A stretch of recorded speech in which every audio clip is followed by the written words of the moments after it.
Depreciation ये हमारा एक स्टैंडर्ड है IAS 16, इंटरनेशनल अकाउंटिंग स्टैंडर्ड 16, ये उसका एक पार्ट है, उसका एक कॉन्सेप्ट है, पूरा नहीं, उसका एक कॉन्सेप्ट है। और IAS 16 का नाम क्या है?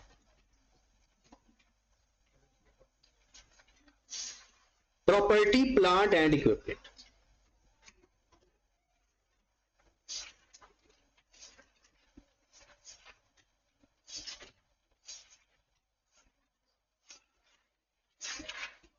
Property plant and equipment.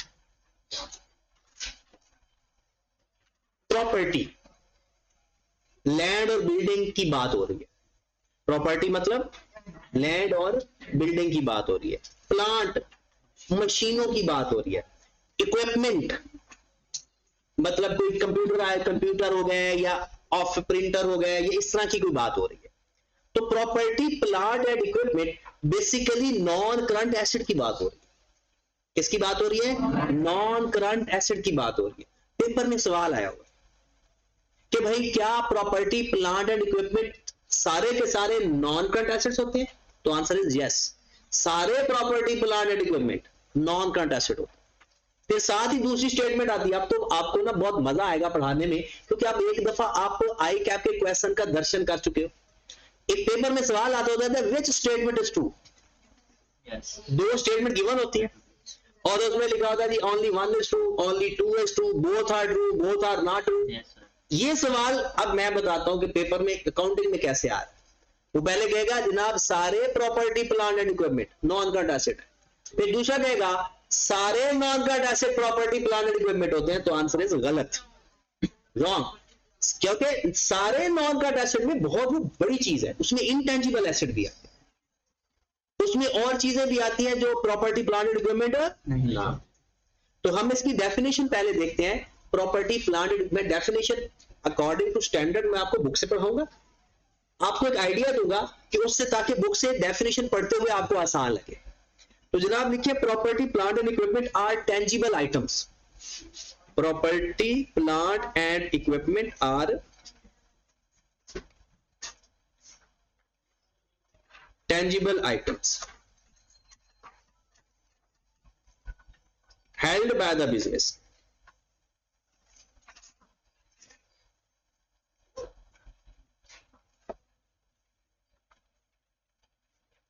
property plant and equipment are tangible items held by the business for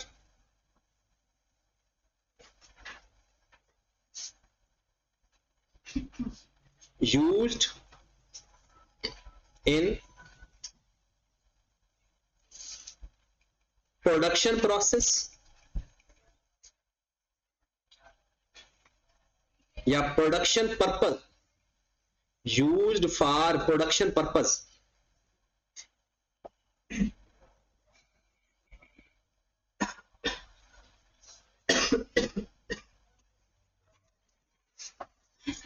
administrative purpose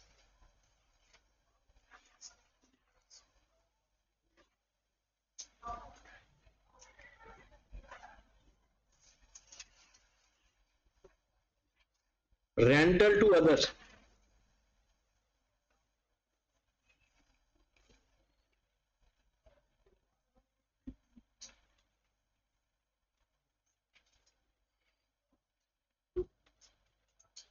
supplying of goods to others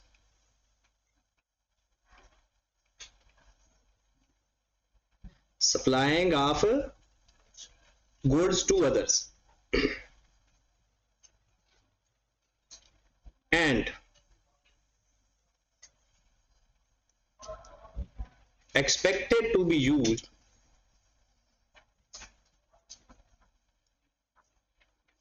for more than 1 year.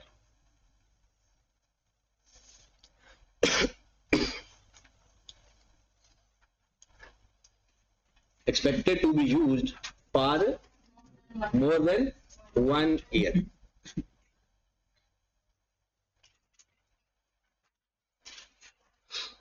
ठीक है ये बात, अब इसको चीजें हाईलाइट करते हैं, कौन कौन सी चीजें इसमें इंपॉर्टेंट है। सबसे पहली चीज इंपॉर्टेंट है जो प्रॉपर्टी प्लांट एंड इक्विपमेंट होते हैं वो टेंजिबल आइटम्स होते हैं। टेंजिबल आइटम का मतलब क्या है, नजर आते हैं, एग्जिस्टेंस रखते हैं। अब अगर कोई इनटेंजिबल एसेट्स हैं वो नॉन कट एसेट तो होंगे, लेकिन वो प्रॉपर्टी प्लांट एंड इक्विपमेंट नहीं। दूसरी बात, held by the business, business के कंट्रोल में होंगे, बिजनेस का उसके ऊपर राइट होगा, बिजनेस के कंट्रोल में होंगे, वो बिजनेस के होंगे। हेल्ड बाय द बिजनेस का मतलब क्या है, ये नहीं एक चीज आप रेंट पे लेकर आते हो, क्या वो आपकी चीज है तो वो आपका पीपीई नहीं है। जो आप चीज रेंट पे लाते हो, अगर एक आपका बिजनेस एक ऐसी बिल्डिंग पे है जो रेंट पे ली हुआ है, तो क्या वो आपकी बिल्डिंग है? नहीं, आप तो उसका रेंट देते हो। हेल्ड बाय द बिजनेस का मतलब क्या होता है, वो बिजनेस की मलकियत में, किस मकसद के लिए हो, प्रोडक्शन प्रोसेस में इस्तेमाल, प्रोडक्शन पर्पस के लिए, प्लांट एंड मशीन की बात हो रही है। अच्छा, इसके अंदर ना रॉ मटेरियल भी इस्तेमाल होता है। रॉ मटेरियल हमारा पीपीई नहीं होता, मतलब क्यों? क्योंकि उसकी लाइफ मोर देन 1 ईयर नहीं होती, वो तो इस्तेमाल हो रहा होता है, वो तो पता नहीं रॉ मटेरियल एक ही दिन कितना इस्तेमाल हो जाता हो, उसकी life more than 1 year. Administrative purpose, ये किसकी बात कर रहा है? ऑफिस के अंदर जो चीजें इस्तेमाल होती हैं, जैसे furniture, fitting and fixture, computer, laptop वगैरह, उसकी ऑफिस की बिल्डिंग, मतलब ऑफिस में इस्तेमाल होने वाला हर नॉन कट एसेट वो एडमिनिस्ट्रेटिव पर्पस के लिए इस्तेमाल हो। रेंटल टू अदर, एक होता है कि आपने गाड़ी रेंट पे ली हुई है, वो आपकी गाड़ी नहीं है। एक है आपने गाड़ी रेंट पे दी हुई है, वो आपका एसेट है। आपने घर रेंट पे दिया हुआ है, वो आपका एसेट। आपने कोई जनरेटर रेंट पे दिया हुआ है, वो आपका एसेट। उसके बाद supplying of goods to other, मतलब for supplying of goods to other, मतलब वो एसेट जो गुड्स को सप्लाई करने के लिए इस्तेमाल होता है। जैसे कि डिलीवरी व्हीकल, कोई ट्रक आपके पास है, कोई डिलीवरी व्हीकल, मतलब चीजें एक जगह से दूसरी जगह लेकर जाने के लिए, और वो आपका है, तो वो क्या कहलाएगा? Non current asset. और दूसरी इसमें इंपॉर्टेंट बात है, are expected to be used more than 1। तो इसकी डेफिनेशन के अंदर 4-5 बातें। एक, ये टेंजिबल होना जरूरी है पीपीई का। दूसरा, इसके 4 पर्पस हैं, वो प्रोडक्शन में इस्तेमाल होता हो, एडमिनिस्ट्रेटिव पर्पस में इस्तेमाल होता हो, रेंटल टू अदर, या supplying of goods to other. लेकिन सबसे बड़ी इंपॉर्टेंट बात ये है, ये वैसे डेफिनेशन है नॉन करंट एसेट की, ये डेफिनेशन क्या है? नॉन करंट एसेट की, क्योंकि पीपीई भी एक नॉन करंट एसेट है। तो पीपीई पता चल गया। अब कोई भी टेंजिबल नॉन करंट एसेट होगा ना, वो डेप्रिशिएट होगा। वो क्या होगा? ऐसा क्यों है? इसके अगर मैं चंद बातें करूं तो शायद ये बहुत आसान लगे आपको, लेकिन ये बहुत बड़ा कॉन्सेप्ट है। जैसे इसको छोड़ हो गया clear, property plant and equipment. अब आपके दिमाग में ये बात फिक्स हो जानी चाहिए कि भाई ये एक टेंजिबल आइटम है, 4 मकसद के लिए इस्तेमाल हो सकता है। किसके लिए? प्रोडक्शन के लिए, एडमिनिस्ट्रेटिव पर्पस के लिए, rental to other, supplying of goods. ठीक होगी बात? और इसकी लाइफ क्या होगी? More than. उसके बाद थोड़ा सा इसके कॉन्सेप्ट की तरफ चलते हैं, फिर आगे भी बढ़ते जाएंगे। हाँ जी, अब property plant and equipment, truck की बात कर लेते हैं या बिल्डिंग की बात करो, वट एवर। उसमें अगला जो कंसेप्ट होता है वो होता है मेजरमेंट का या उसकी वैल्यू का। मेजरमेंट का या उसकी मेजरमेंट ऑफ पीपीई।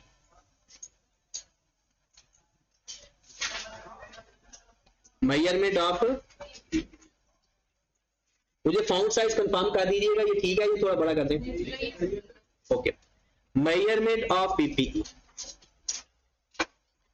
अब इसका मतलब क्या है? या वैल्यू ऑफ पीपीई, मतलब प्रॉपर्टी प्लांट एंड इक्विपमेंट। आपने ट्रक खरीदा, ट्रक खरीद के आकर एंट्री पास करोगे ना, ट्रक डेबिट कैश क्रेडिट, किस अमाउंट से करोगे ये उसकी बात हो रही है। अब एक एग्जांपल देता हूं, आपने ट्रक खरीदा है कराची से, आपका बिजनेस है लाहौर में। अब ट्रक को वहां से यहां तक लाने का जो खर्चा होता है वो ट्रक की कीमत में ऐड हो जाता है, जिसे हम कहते हैं कैरेज इन।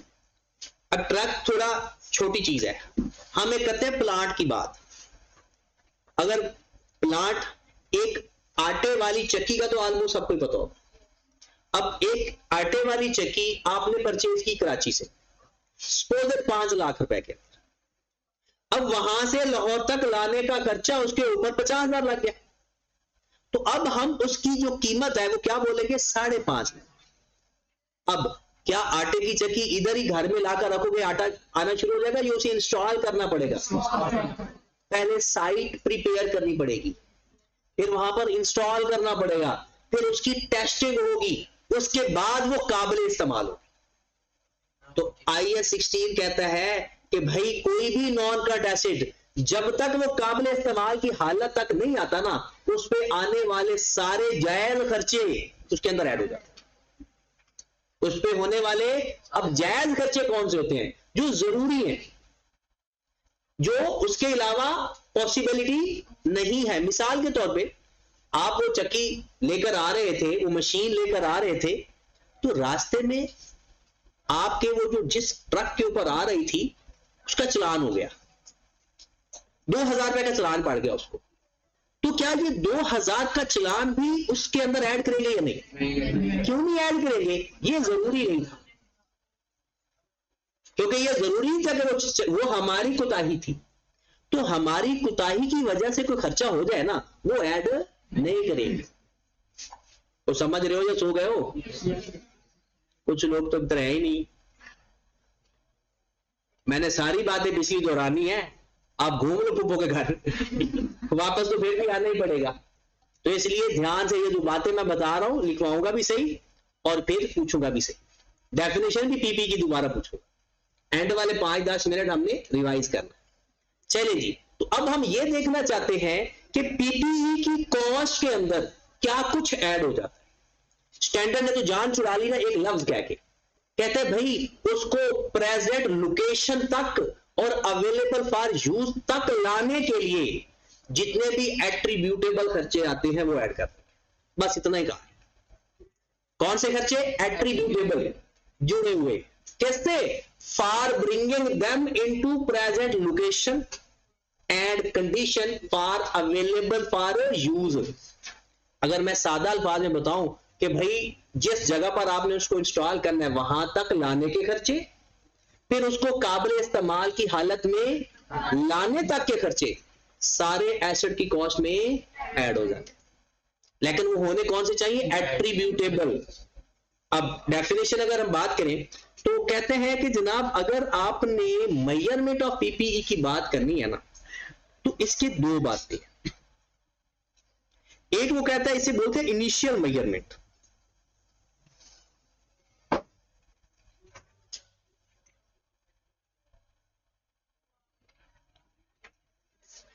या ओरिजिनली।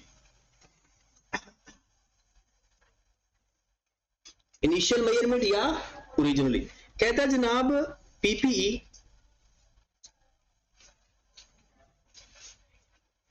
इनिशियली या originally measured at its cost, at its cost। अब आगे फर्दर कॉस्ट क्या चीज होती है वो बाद में देखते हैं। फिर उसके बाद वो कहता है सब्सिक्वेंटली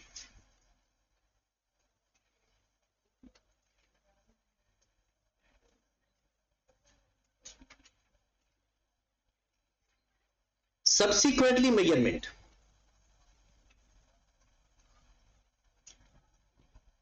कहते हैं दो मेथड है उसके बाद, कॉस्ट मॉडल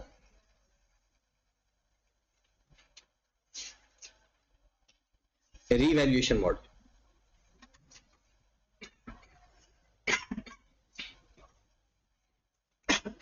कॉस्ट मॉडल अब कॉस्ट मॉडल का मतलब क्या है, रिवैल्यूएशन मॉडल का मतलब है हमें जानने की जरूरत नहीं, सिर्फ ये बात पता होनी चाहिए आपने एसेट खरीदा, उसको अपनी बुक्स में आकर लिखोगे, किस वैल्यू पे लिखोगे, कॉस्ट पे। किस पे लिखोगे, उसके बाद भी तो एसेट आपके पास ही रहेगा, क्योंकि उसकी लाइफ तो 1 साल से ज्यादा है ना, वो दूसरे तीसरे चौथे साल भी वो आपके पास ही है, तो फिर उसको किस वैल्यू पे रखेंगे, पता है कॉस्ट मॉडल किसे कहते हैं, कॉस्ट माइनस अक्यूमुलेटेड डेप्रिसिएशन। क्या बोलते हैं, कॉस्ट माइनस अक्यूमुलेटेड डेप्रिसिएशन। और ये बात आपको पहले से पता है, आपको याद होगा आप फाइनेंशियल स्टेटमेंट का जब क्वेश्चन करते हो वहां पर एसेट की जब वैल्यू लिखते हो कैसे लिखते हो, कॉस्ट माइनस अक्यूमुलेटेड डेप्रिसिएशन। इसका मतलब है वो एसेट अभी खरीदा या पहले का है, पहले का है, वो सब्सिक्वेंटली पड़ा होगा, पहली दफा खरीद के लिखेंगे ना तो किस पे लिखेंगे, कॉस्ट पे लिखेंगे। अब पहले आज का हमारा टारगेट है कॉस्ट, आज का हमारा के मेन टारगेट क्या है, कॉस्ट की डेफिनेशन हमने पहले भी पढ़ी। कॉस्ट किसी भी चीज की कीमत को कहते हैं, किसी भी चीज की। तो अगर मैं सिर्फ पहले कॉस्ट की डेफिनेशन डिस्कस करूं, सिर्फ कॉस्ट की डेफिनेशन, तो कॉस्ट की डेफिनेशन में आता है जी, अगर मैंने किसी चीज की कीमत पे की किस फॉर्म में, या क्या उसे बोलते हैं कैश इक्विवेलेंट, या कोई और चीज, या कोई, देखिए किसी भी चीज की कीमत का अंदाजा हम कैसे लगाते हैं, या मैंने उसको कैश दिया, हम कहते जितना कैश दिया वो उसकी कीमत, चेक दिया, प्राइस बॉन्ड दिए, या कंपनी के शेयर दे दिए, उनकी कीमत, या फिर उस एसेट के बदले कोई और चीज दे दी। जैसे आपने लैपटॉप खरीदा, उसको अपना सेल फोन दे दिया, अब हम उसकी लैपटॉप की कीमत क्या होगी, जो सेल फोन की वैल्यू है, जो सेल फोन की, सपोज दैट आपको आईफोन चाहिए, तो किसी ने कहा जी भाई आईफोन कितने का खरीदा है, उन्होंने कहा जी मैंने कैश नहीं दिया, कहता फिर चेक दिया, कहता नहीं, कहता क्या, कहते ये गुर्दा दे दिया। अब उसकी कीमत कैसे हम मेजर करेंगे, हम देखेंगे मार्केट में गुर्दे की क्या वैल्यू है, वो उसकी कीमत हो। तो इसका मतलब ये है कोई भी और चीज, उसको हम बोलते हैं अदर कंसिडरेशन, और चीज को क्या बोलेंगे, अदर कंसिडरेशन, और उस अदर कंसिडरेशन की fair value, fair value of other consideration. और ये कीमत किस दिन मेजर की जाती है, एट एक्विजिशन डेट को, एक्विजिशन डेट या construction date.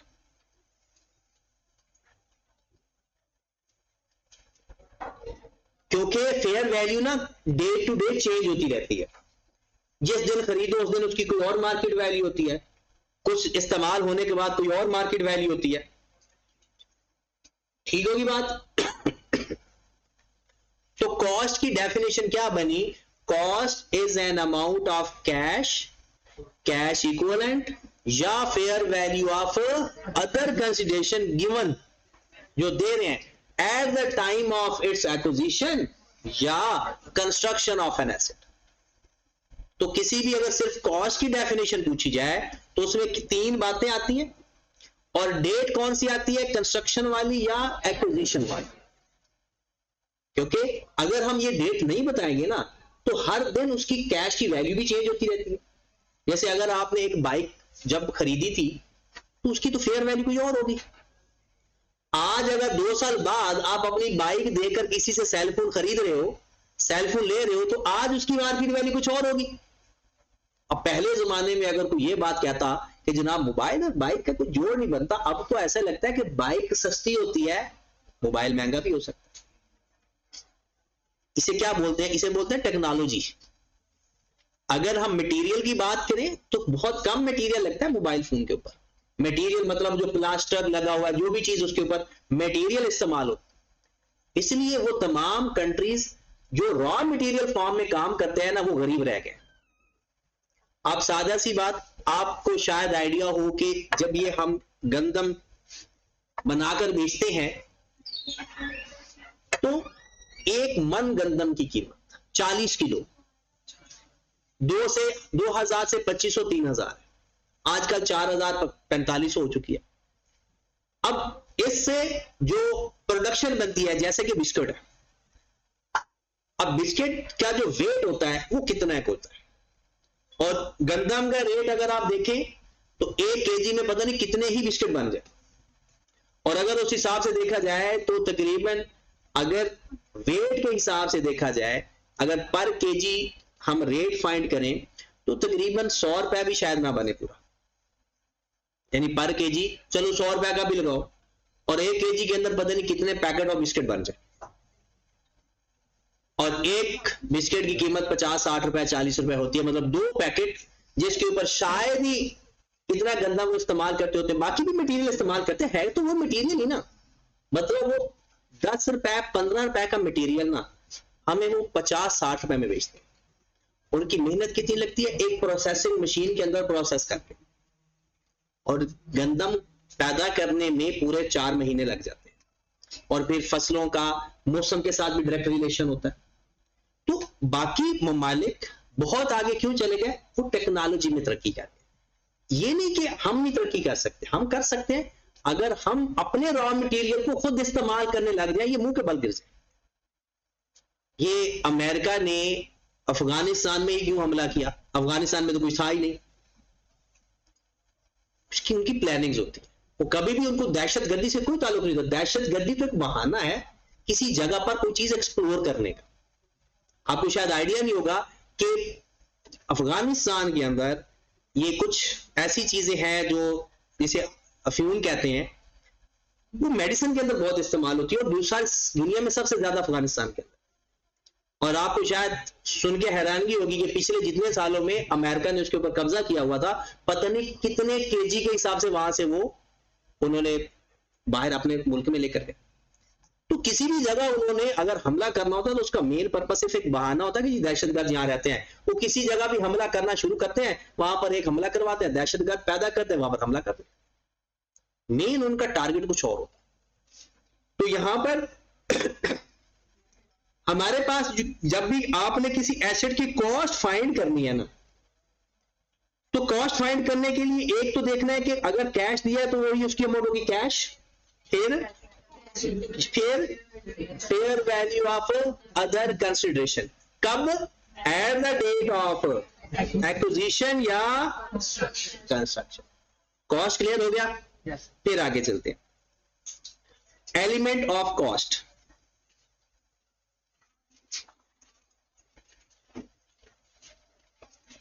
Element of cost. Element of cost में क्या क्या चीजें आएंगी? अब ये आ रहा है कि ओरिजिनली ये सवाल पेपर में आपको आता है। सबसे पहले एक तो वो कह देते हैं ना, जैसे हमने कहा कि जनाब डायरेक्टली एट्रीब्यूटेबल एक्सपेंसेस, वो कौन कौन से होते हैं, हम वो एक्सपेंसेस का नाम ही लिख लेते हैं। सबसे पहले उसकी लिस्ट प्राइस, या जिसे हम परचेज प्राइस भी कह सकते हैं।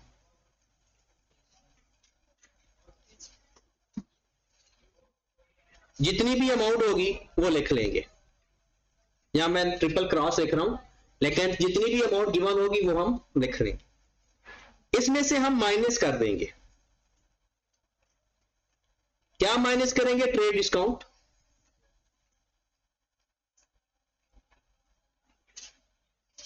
कैश डिस्काउंट,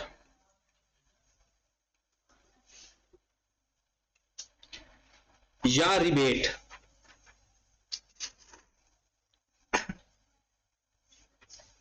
रिबेट भी रियायत को कहते हैं, रिबेट भी किसे कहते हैं? रियायत दे देना, पैसे थोड़े छोड़ देना। तो जितनी उसकी असल कीमत होगी, जितनी उसके ऊपर आपको रियायत मिल जाएगी, चाहे वो ट्रेड डिस्काउंट की सूरत में मिले, अर्ली पेमेंट की सूरत में मिले, या वैसे ही मिन्नत तरला करके मिल जाए। ये रिबेट, आप कहते हैं ट्रेड डिस्काउंट और रिबेट में फर्क क्या है?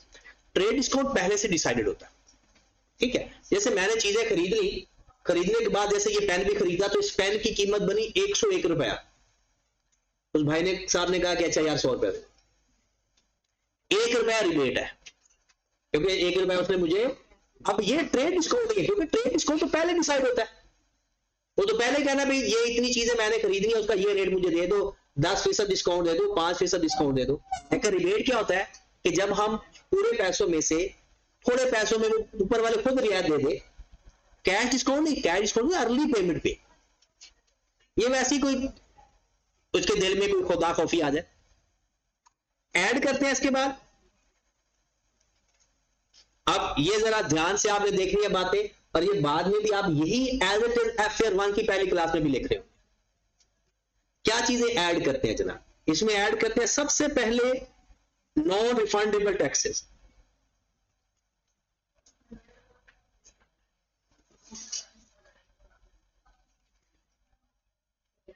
या उसको अनएडजस्टेबल भी कहते हैं।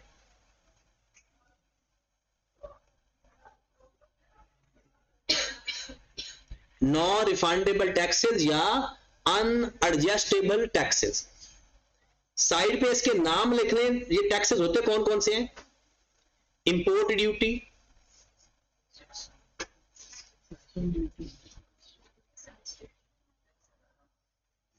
कस्टम ड्यूटी,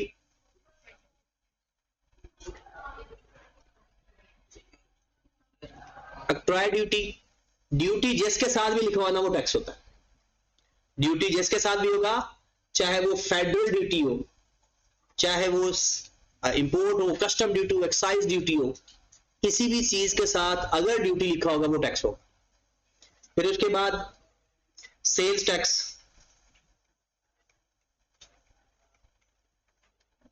तो ये कोई भी होगा, अगर ये नॉन रिफंडेबल होगा तो ऐड कर देंगे। अब कहेंगे ये हमने पहली दफा सुना, ये पहली दफा नहीं सुना, ये आप लोग रोजाना की बुनियाद पर ऐसा करते हो। जब हम कोई चीज खरीदते हैं ना, उसकी असल कीमत के साथ साथ उसका टैक्स भी पे करते हैं। तो नॉन रिफंडेबल का मतलब क्या है? कभी आपको टैक्स वापस मिला नहीं, कुछ टैक्स वापस मिल भी जाते हैं। तो टैक्स जो वापस मिलते हैं ना, वो कंपनियों को मिलते हैं। आप भी अगर फाइलर हैं तो आपको भी कुछ टैक्स वापस मिल जाते हैं, जो आपने पहले टैक्स पे किए होते हैं वो वापस मिल जाते हैं। कैसे? उसका मतलब क्या होता है? जैसे सपोज दैट आपने कोई चीज खरीदी, जैसे आपने एक जैज का कार्ड लोड किया, उसके ऊपर आपको बोला 10 रुपए का ऑलमोस्ट टैक्स होता है। अब जब आपका साल के एंड पे या जब आप एक रिटर्न फाइल करते हो ना, सपोज दैट आपका टैक्स बन गया 200 रुपए, तो गवर्नमेंट आपको अलाउ करती है कि अच्छा अगर आपने कॉलिंग कार्ड्स के ऊपर टैक्स पे किए हुए हैं तो जितना टैक्स पे किए हुए वो माइनस कर लो, बाकी के पैसे दे दो। इसका मतलब ये टैक्स रिफंडेबल हो गया, एडजस्टेबल हो गया। तो अगर कोई टैक्स रिफंडेबल या एडजस्टेबल हो ना, वो नहीं ऐड करते। ये कौन सा ऐड करते हैं? जो वापस होने बताया होता है उसे। फिर उसके बाद आ जाए, और क्या चीज ऐड करेंगे जनाब? ट्रांसपोर्टेशन,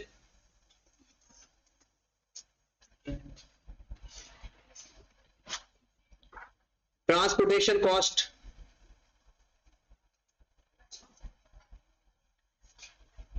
ट्रांसपोर्टेशन के भी नाम लिखने साथ। फिर ट्रांसपोर्टेशन के क्या क्या नाम हो सकते हैं? कैरेज इन, ट्रैवलिंग, शिपमेंट, फ्रेट।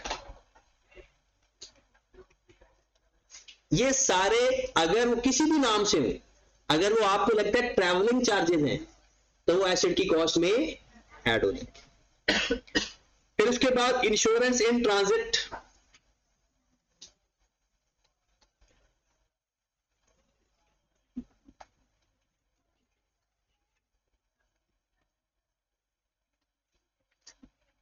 ये इंश्योरेंस इन ट्रांजिट क्या होता है जी?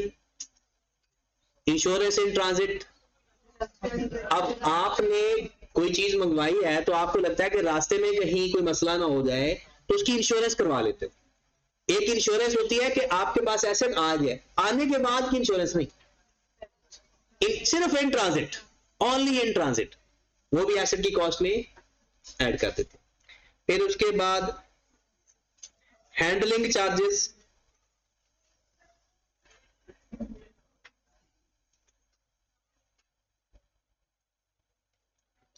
हैंडलिंग चार्ज मेन ये चीजें जो लिखी हुई है ना, ये आपको कहीं भी मिल सकती है। पर्पस क्या है, इनका मतलब पता होना चाहिए। अब हैंडलिंग चार्जेस क्या हो, हैंडलिंग चार्जेस का मतलब है जब हम ला रहे हैं तो उसको इस तरह से लाएं कि वो कहीं खराब ना हो जाए। जैसे अगर मैं एक सादा सी एग्जांपल दूं, आप लेकर आ रहे हो एक एलईडी, अब आपको पता है कि एलईडी अगर आप ऐसे लेकर जाओगे ना तो टूट जाएगी या उसे कोई मसला हो जाएगा, तो उसके लिए फिर आपको क्या करना पड़ेगा, एक सी फोम या कोई ऐसी चीज उसके लिए मंगवानी पड़ेगी ताकि यानी सही सलामत पहुंच जाए। तो उसके लिए जो भी खर्चा करोगे वो भी उसकी एसेट की कॉस्ट में ऐड हो जाए। तो जो हैंडलिंग चार्जेस होते हैं, प्रॉपर हैंडलिंग चार्जेस, ताकि वो बाहिफाजत चीज पहुंच जाए, तो उसके लिए जो भी आप खर्चा करोगे वो भी एसेट की कॉस्ट में ऐड हो जाए। अब आपको ऐसा लगेगा चीज की असल कीमत कुछ और होती है, वो आपको अगर सुन लोगे तो शायद ही आपके होश ठिकाने में भी नहीं रहे। अगर मैं आपको गाड़ी की कीमत बताऊं, ये जो आपको गाड़ी जो मिल रही होती है ना आपको सपोज 50 लाख की, इसकी असल कीमत 10 लाख से भी कम होती है। जो आपको 50 लाख की गाड़ी मिल रही है उसकी असल कीमत 10 लाख से कम है। बाकी सारे टैक्सेस और ये खर्चे हैं, अभी खर्चे हम ऐड कर रहे हैं, अभी तो शुरू किए। तो ये सारे खर्चे ऐड होके उसकी कॉस्ट बनती है, प्लस उसके अंदर वो बंदा अपना प्रॉफिट ऐड करता है, फिर गाड़ी बेचता है। और अगर पाकिस्तान की बात की जाए तो पाकिस्तान के अंदर एक गाड़ी के ऊपर अगर आपने 10 लाख की गाड़ी ली है ना, उसके ऊपर 30 से 40 लाख टैक्स है। मतलब 10 लाख की गाड़ी के ऊपर 30 से 40 लाख टैक्स है। 50 लाख वाली गाड़ी, मतलब वो आपकी गाड़ी आते ही 50 लाख की हो जाती है। 10 लाख वाली गाड़ी, अभी उसके अंदर ट्रांसपोर्टेशन चार्जेस भी ऐड होंगे, अभी तो हमने नॉन रिफंडेबल टैक्सेस ऐड किए। फिर उसके बाद अगर इंश्योरेंस करवाई है वो भी ऐड होनी है, हैंडलिंग चार्जेस भी ऐड होने हैं। आगे बढ़ते हैं फिर। अच्छा, हमने सिर्फ गाड़ी को धोखे देख रहे हैं, हमने ओवरऑल देख रहे हैं ना सारे एक्सपेंसेस कौन कौन से हो सकते हैं। हैंडलिंग चार्जेस के बाद एक होते हैं प्रोफेशनल चार्जेस।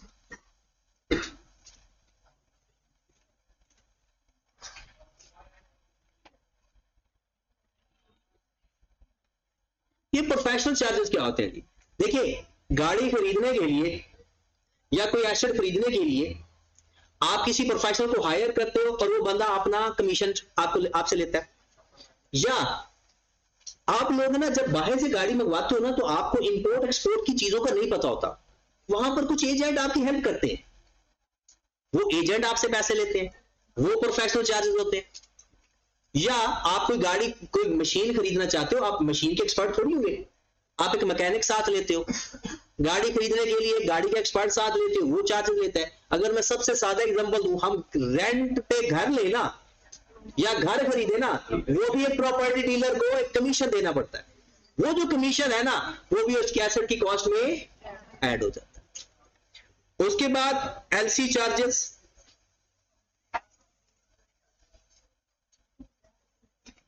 एलसी चार्जेस क्या होता है जी? लेटर ऑफ, इसके बारे में तो पहले बहुत बहस हो चुकी है, फिर भी एक दफा ओवरव्यू दे देता हूं। लेटर ऑफ क्रेडिट मतलब ये वहां पर इस्तेमाल होता है जब आप इंपोर्ट एक्सपोर्ट कर रहे हो।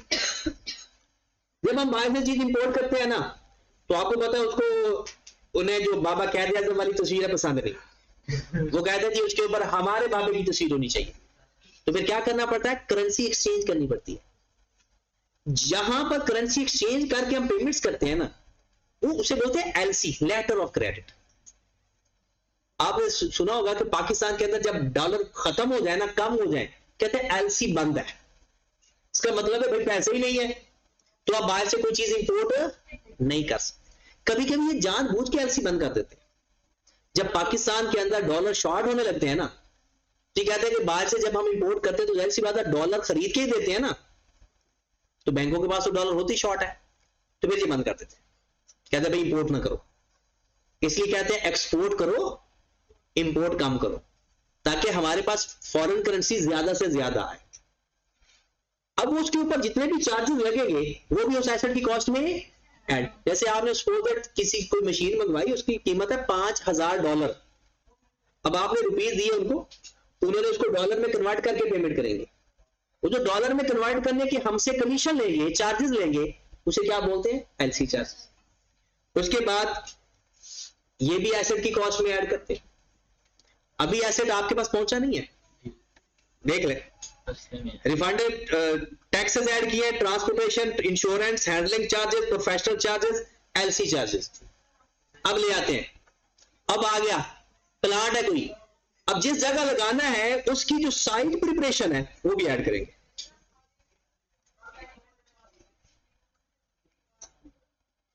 साइट प्रिपरेशन कॉस्ट वो भी ऐड करेंगे।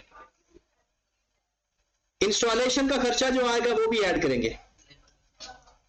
इंस्टॉलेशन एंड असेंबली,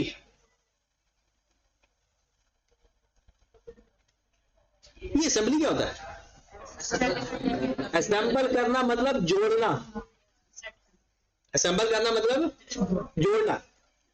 कुछ लोग तो नेशनल असेंबली में पहुंच जाते हैं, वो जो असेंबली होता है उसका भी मतलब होता है इकट्ठा होना। असेंबली का लफ्जी मतलब क्या होता है? इकट्ठा करना। तो असेंबली या इंस्टॉलेशन चार्जेस भी एसेट की कॉस्ट में ऐड हो जाते हैं। फिर उसके बाद initial testing cost,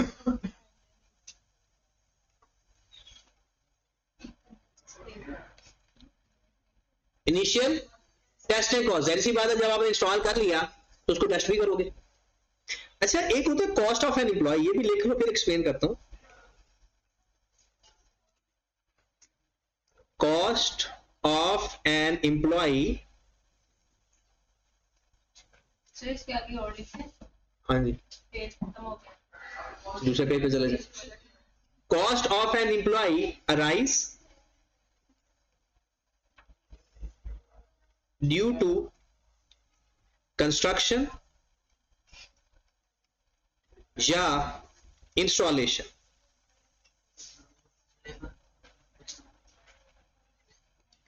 cost of an employee due to construction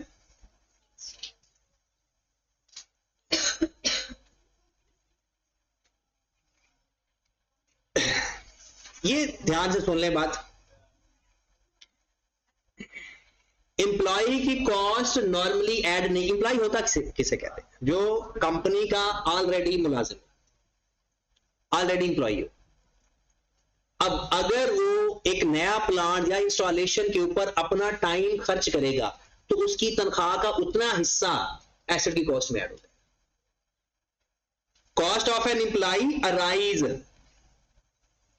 due to construction, या अगर cost of an employ construction या इंस्टॉलेशन के वजह के बगैर कोई होगी तो हम पहले पे कर रहे हैं, वो ऐड नहीं करेंगे।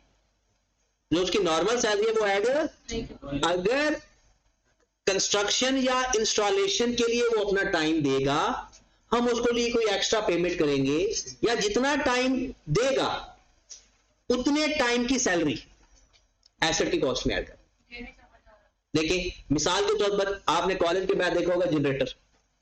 अब जनरेटर इंस्टॉल हो रहा है, अब तनवीर साहब को कहते हैं कि जनाब ये आपने ना इधर खड़े होना है, जब तक जनरेटर इंस्टॉल हो तो कहीं काम खराब ना हो जाए। अब जनरेटर इंस्टॉल हुआ 2 दिन, अब 2 दिन की सैलरी, 2 दिन की जो सैलरी होगी उसकी वो एसेट की कॉस्ट में ऐड हो जाएगी, क्योंकि वो कंस्ट्रक्शन या इंस्टॉलेशन के प्रोसेस में इन्वॉल्व है। हालांकि उसकी सैलरी तो और होगी, लेकिन कितने दिनों की सैलरी ऐड हो जाएगी?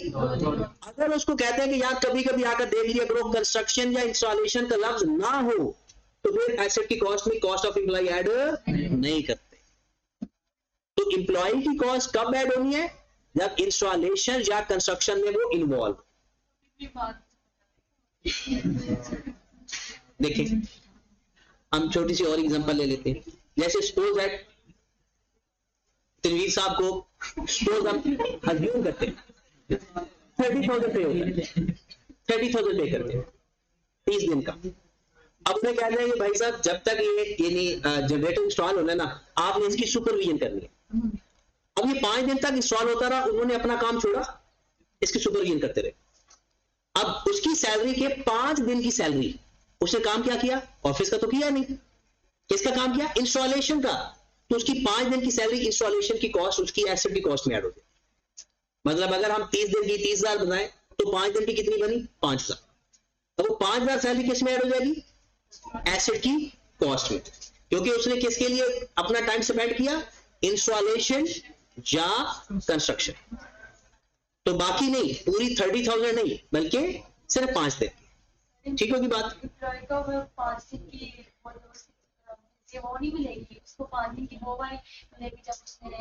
नहीं उन लोगों तो वो सैलरी मिलेगी ना पूरी पूरी, एक्स्ट्रा मिलेगी वो भी ऐड करेगी।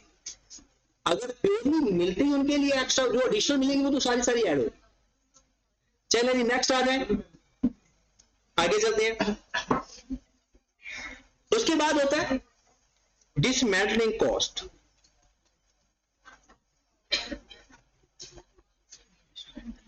या इसे बोलते हैं डीकमीशनिंग।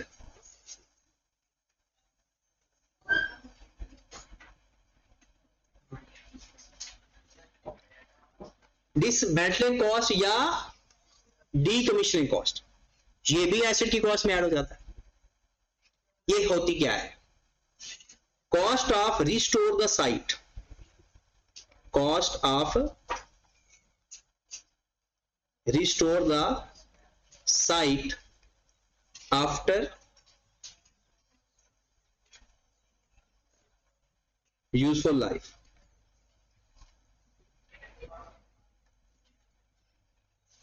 डिसमेंटलिंग या डीकमीशनिंग कॉस्ट, इसे क्या बोलते हैं, cost of restore the site after useful life. और ये हमेशा एस्टिमेटेड अमाउंट होती है। ये कौन सी अमाउंट होती है, इसका मतलब क्या है, आपने एक जगह प्लांट लगाया, लग गया प्लांट, इंस्टॉल हो गया, काम करना शुरू कर दिया, अब उसकी लाइफ है 15 साल। कहते हैं कि 15 साल के बाद जब ये एसेट खत्म होगा तो उसको वहां से रिमूव भी तो करना है। उसको रिमूव करने का खर्चा अंदाजा लगाकर आज उसकी कॉस्ट में ऐड कर दो।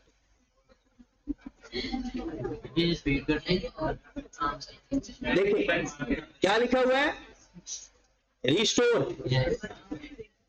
दोबारा इधर वो वापस वापस। आप लोग इब्तदाई समझ लो ना कि इस तरह से ये चीजें आइडिया हो जाता है, लेकिन अभी तो हम सिर्फ वो चीजें देख रहे हैं जो एसेट की कॉस्ट में ऐड होती हैं। प्रॉब्लम क्या आता है, वो कुछ इस तरह की भी कॉस्ट दे देता है कि जो ऐड नहीं होती, तो हमने उसमें आइडेंटिफाई करना मेन हमारा काम। और पेपर में क्या होगा, सिर्फ 2 एक्सपेंस ऐसे 4 आएंगे टोटल, जिसमें 2 या 3 ऐड होने वाले होंगे, 1 या 2 इग्नोर करने वाला। अब इसका मतलब है डिसमेंटलिंग का लफ्जी मतलब restore the site, restore the site, या एसेट को रिमूव करने का खर्चा, एसेट को रिमूव करने का खर्चा कब, जब उसकी लाइफ खत्म हो जाएगी। तो जैसी बात है, एक प्लांट है, उसकी एक लाइफ होगी ना, वो 10 साल बाद, 15, 20, 50 साल बाद उसको खत्म करना है ना, तो उसको जो रिमूव करने का खर्चा है ना, आज एस्टिमेटेड कॉस्ट उसके अंदर ऐड कर दीजिए। ठीक होगी बात। अब इसके नीचे 2 से 3 लाइनें आपने छोड़ देनी है, हो सकता है कोई और बात याद आए वो हम लिख दें। तो फिलहाल इसको एक नजर दोबारा देखें, ये तो पहले ही जी, ये वो खर्चे आप एक दफा दोबारा, सबसे पहले परचेज प्राइस, उसमें से लेस किसे करना है, trade discount, non refundable taxes, add transport के खर्चे भी, insurance and transit, handling charges, professional charges. अच्छा, प्रोफेशनल चार्जेस का मतलब होता है इवन के एक आर्किटेक्चर आपको ये बोलता है कि भाई साहब यहां पर इंस्टॉल करना है, वो आपकी हेल्प करता है, तो उसको जो पैसे दोगे वो भी प्रोफेशनल चार्जेस होते हैं। फिर उसके बाद LC charges, site preparation, installation, initial testing, cost of an employee और इसमें ये सारे के सारे एसेट की कॉस्ट के साथ जुड़े हुए हैं। मतलब क्या, एसेट को यूजेबल कंडीशन में लाने तक के सारे खर्चे एसेट की कॉस्ट में ऐड करते हैं। Got it. अब हम वो खर्चे लिखते हैं कि जो एसेट की गिवन तो होंगे लेकिन वो एसेट की कॉस्ट का हिस्सा नहीं बने। वो कौन से हैं जनाब, वो लिखना शुरू कर दें।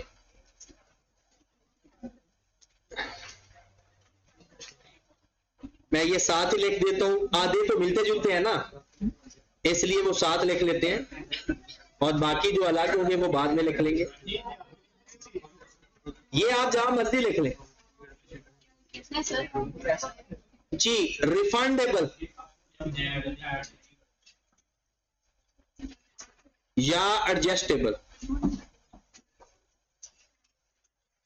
रिफंडेबल या adjustable taxes,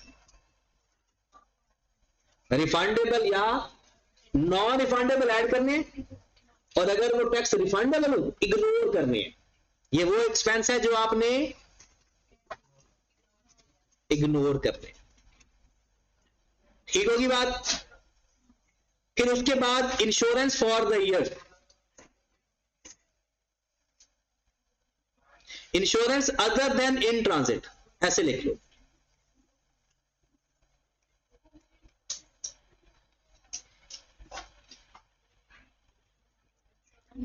other then in transit, अगर इंश्योरेंस इन ट्रांजिट है तो ऐड होनी है, इसके अलावा कोई भी इंश्योरेंस है वो ऐड नहीं। मिस हैंडलिंग चार्जेस,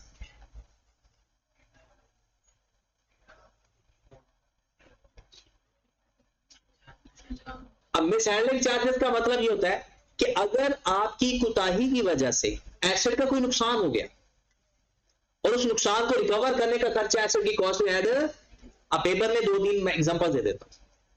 जैसे आपके पास कोई ऐसा मशीन थी जिसमें गिलास इस्तेमाल हो रहा था, शीशा इस्तेमाल हो रहा था, वो आपकी कुताही की वजह से टूट गया, नया शीशा डलवाया, 20,000 रुपया लग गया। ये 20,000 एसओपीएल के अंदर जाएगा, एसेट की कॉस्ट में ऐड, क्योंकि ये मिस हैंडलिंग चार्जेस। ये एक और सवाल पेपर में आया हुआ है, ये तो पेपर में आया हुआ है कि भाई आपने एक मशीन खरीदी थी छोटी सी, उसको एक प्लास्टिक की टेबल के ऊपर रख दिया, टेबल टूट गई और टेबल की कीमत थी 900 रुपए, तो वो जो टेबल की कॉस्ट है उस एसेट की कॉस्ट में ऐड, क्योंकि वो हमारी कुताही थी, हमें पता होना चाहिए था कि इसके ऊपर नहीं रखना, और वो उसके लिए कंपल्सरी नहीं था कि वो टेबल टूटेगी तो फिर चलेगा। उसके बाद स्टाफ ट्रेनिंग कॉस्ट,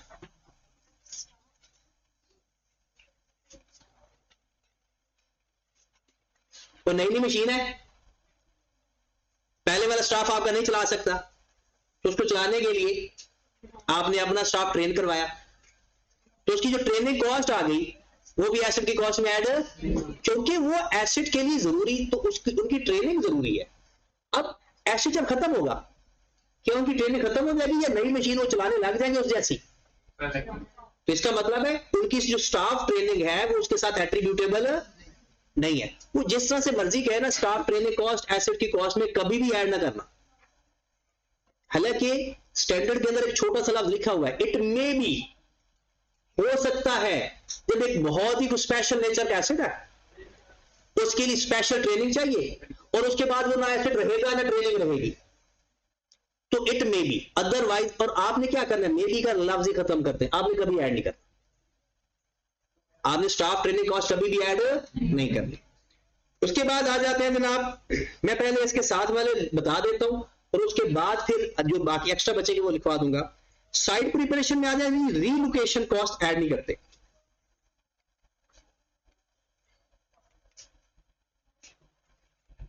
ये रीलोकेशन कॉस्ट क्या होगी? एक जगह आपने इंस्टॉल कर लिया, पीर साहब ने कहा कि भाई इस साइड पर नहीं लिखना था, ये तो गलत हो गया, यहां पर तो काम ही खराब है, यहां तो दौलत आती नहीं है, तो फिर आप क्या करते हो, वहां से रीलोकेट कर दे तो किसी और जगह इंस्टॉल कर दो जहां दौलत पड़ी होती है। तो वो जो रीलोकेशन का खर्चा है ये भी एसेट की कॉस्ट में ऐड। अब इमेजिन करेंगे यही वाला कॉन्सेप्ट सीए फाइनल के अंदर मैंने क्वेश्चन में देखा, सीए फाइनल के अंदर, और पढ़ाया सिर्फ जहां ही जाता है, आगे किसी जगह सिर्फ स्टैंडर्ड पढ़ते हो, आगे पढ़ाया कोई पढ़ाता नहीं है, फिर आप खुद ही पढ़ते हो। जैसे जैसे आप आगे जाओगे ना, टीचर्स की एफिलिएशन आपके साथ कम होती जाएगी, आप लोगों को खुद का काम ज्यादा बढ़ता जाएगा, तो इसलिए थोड़ी थोड़ी तो आदत अभी से डालना शुरू कर दें। उसके बाद इंस्टॉलेशन इसमें आ जाएगी। हाँ, सपोज दैट कोई आप पार्टी देते हो, पार्टी की कॉस्ट वो भी एसेट की कॉस्ट में ऐड। वो ऐसा होता है ना, या पार्टी देना, या वो अक्सर मोस्टली हमारे यहां तो ये होता है कि वो 20 साल के नाम की एक देग बनाई जाती है, या ऐसा होता है कि आप यूज करते हैं जी, चले जी आप ट्रेड खिलाओ, वो सारा खर्चा एसेट की कॉस्ट में ऐड नहीं करना। उसके बाद रिपेयर एंड मेंटेनेंस, क्या हुआ, वो ऐड नहीं करते। उसकी वजह क्योंकि अब तो वो इंस्टॉल हो गया, इंस्टॉल होने के बाद के खर्चे एसेट की कॉस्ट में ऐड नहीं करते। हाँ जी, रिपेयर एंड मेंटेनेंस,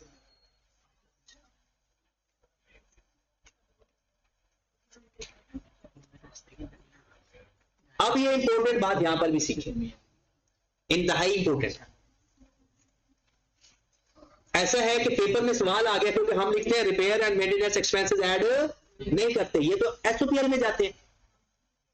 लेकिन सेकंड हैंड कोई चीज खरीदो, इस्तेमाल करने से पहले उसको रिपेयर करवाओ, वो एसेट कॉस्ट में ऐड होता है। सपोज कल को फहीस छोटा चार्टर्ड अकाउंटेंट बन जाता है, अब वो क्या चाहता है कि जनाब पता चले लोगों को, वो एक जाता है सेकंड हैंड गाड़ी खरीदता है और मेरे मैकेनिक के पास जाता है, कहता है इसको लश कर दो, नहीं लगे तो उसके ऊपर शॉपर भी चढ़ा दो, बस नंबर का मसला रह जाता है। तो वो जब उसके ऊपर सारा खर्चा आएगा, उसको इस्तेमाल करने से पहले वो एसेट की कॉस्ट में ऐड करते हैं, क्योंकि बिफोर यूज जो भी खर्चे हैं ऐड करेंगे, इस्तेमाल होने लग जाए फिर एसओपीआर, फिर वो एसेट की कॉस्ट में ऐड नहीं करते। अब वो खर्चे, ये तो नॉर्मल खर्चे हैं ना जो इनके साथ मिलते जुलते थे। अब जो नॉर्मल खर्चे हैं जो हमने ऐड नहीं करने, उसमें एक आ जाता है एबनॉर्मल वेस्टेज।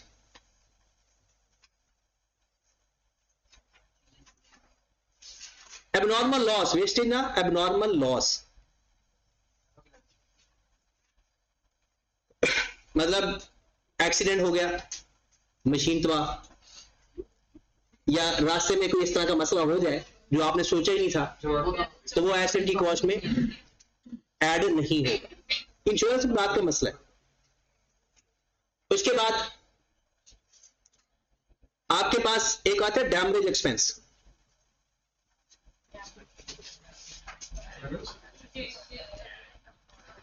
ये डैमेज एक्सपेंस क्या होता है भला?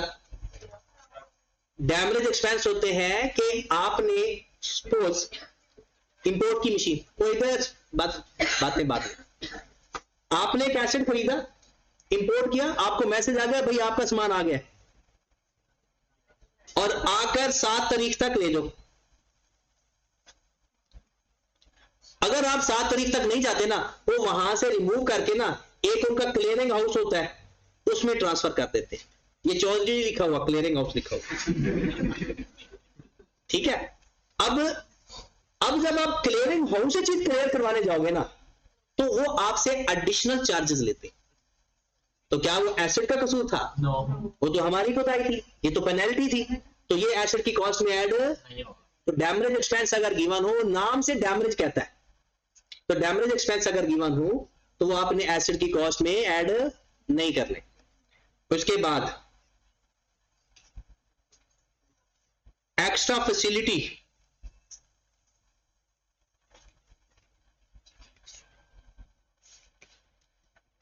एक्स्ट्रा फैसिलिटी उस फैसिलिटी को कहते हैं कि जिसके बगैर भी एसेट सही सलामत चलता हो, आपने वैसे ही शोखी मारने के लिए काम किया। जैसे अभी हमने बात कर रहे थे कि फहीस ने गाड़ी ले,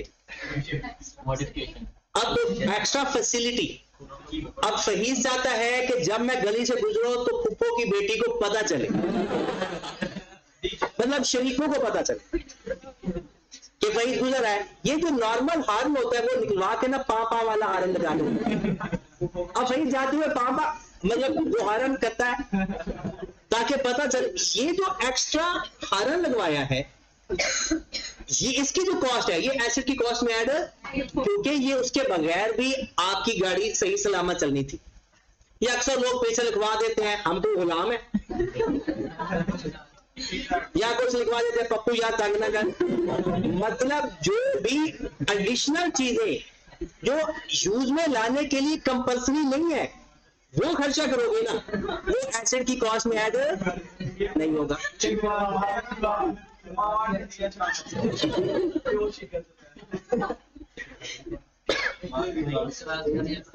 उसके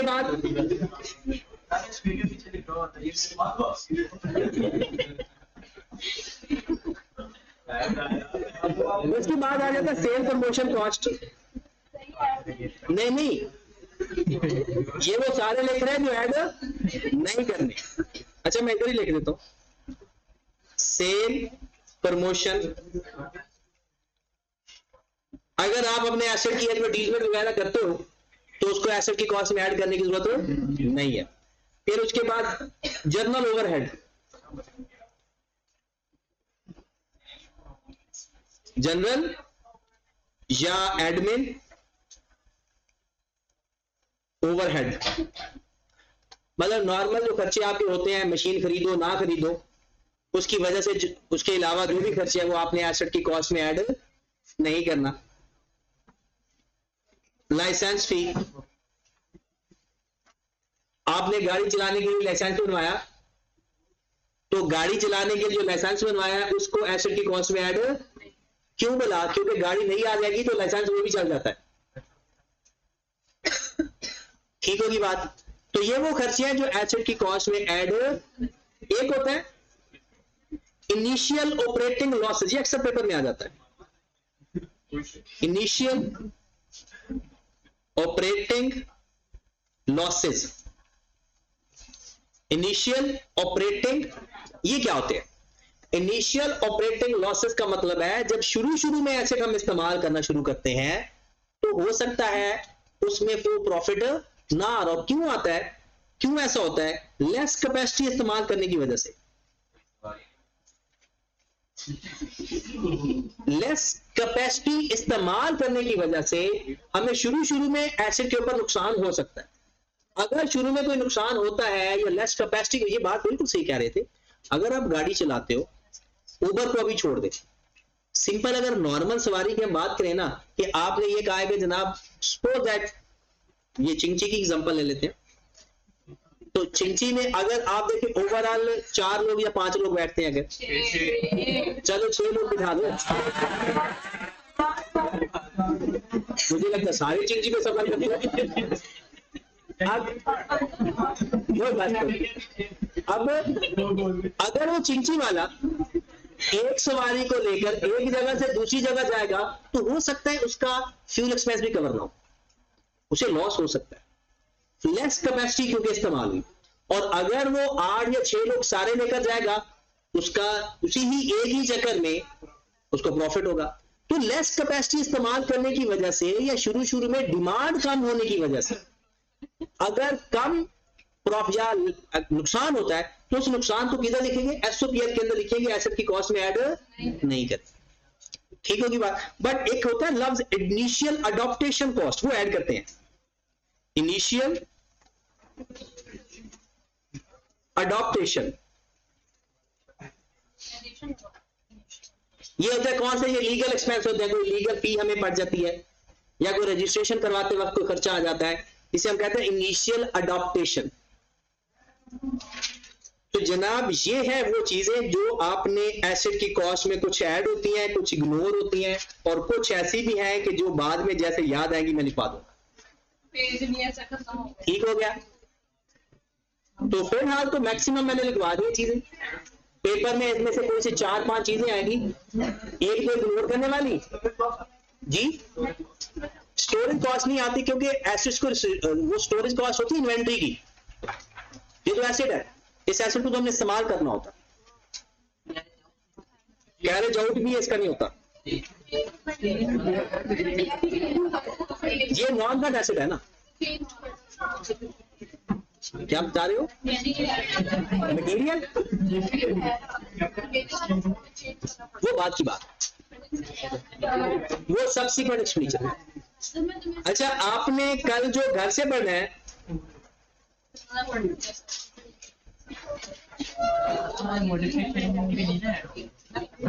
ये चीज पढ़नी है,